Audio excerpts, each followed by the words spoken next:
পৃথিবী আজ দুই ভাগে বিভক্ত। এক ভাগে শোষক শ্রেণী, আরেক ভাগে শোষিত। আমি শোষিতদের দলে, বলছিলেন জাতির জনক বঙ্গবন্ধু শেখ মুজিবুর রহমান। তারই আদর্শিক বাণীর বাস্তবায়নে মাঠে কাজ করছেন বাংলাদেশ ছাত্রলীগ। বিশ্বব্যাপী চলমান ছাত্র আন্দোলনের প্রতি সংহতি জানিয়ে এবং হত্যাযোগ্য বন্ধ করে স্বাধীন ফিলিস্তিনি রাষ্ট্র প্রতিষ্ঠার দাবিতে বাংলাদেশ ছাত্রলীগের কর্মসূচির সাথে একত্রতা পোষণ করে পতাকা উত্তোলন, পদযাত্রা ও ছাত্র সমাবেশ কর্মসূচি পালন করেছেন ইসলামী বিশ্ববিদ্যালয় শাখা ছাত্রলীগ। সোমবার বেলা ১টার দিকে বিশ্ববিদ্যালয় শাখা ছাত্রলীগের দলীয় ট্রেন থেকে পদযাত্রা শুরু হয়।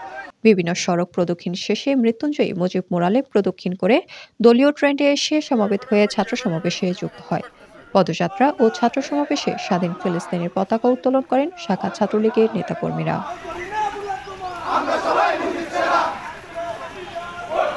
এ সময় শাখা ছাত্রলীগের সভাপতি ফয়সাল সিদ্দিকী আরাফাত ও সাধারণ সম্পাদক নাসিম আহমেদ জয়ের নেতৃত্বে উপস্থিত ছিলেন শাখা ছাত্রলীগের সহসভাপতি মৃদুল হাসান রাব্বি, যুগ্ম সাধারণ সম্পাদক মুজাহিদুল ইসলাম সহ বিভিন্ন হল ও অনুষদ ছাত্রলীগের শতাধিক নেতাকর্মী।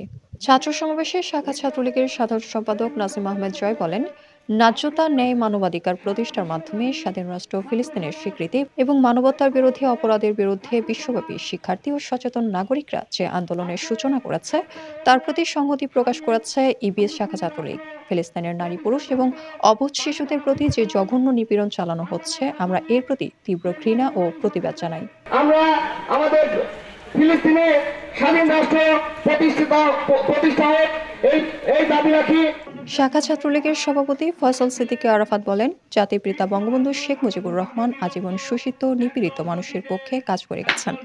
তার এই ধারাবাহিকতায় নিপীড়িত, নির্যাতিত ফিলিস্তিনি মানুষের দাবি আদায়ে দখলদার ইসরায়েলি বাহিনীর দখলদারিত্ব এবং নির্বিচারে গণহত্যা, নির্যাতনের বিরুদ্ধে ইবি শাখা ছাত্রলীগ আজ রাজপথে দাঁড়িয়েছে।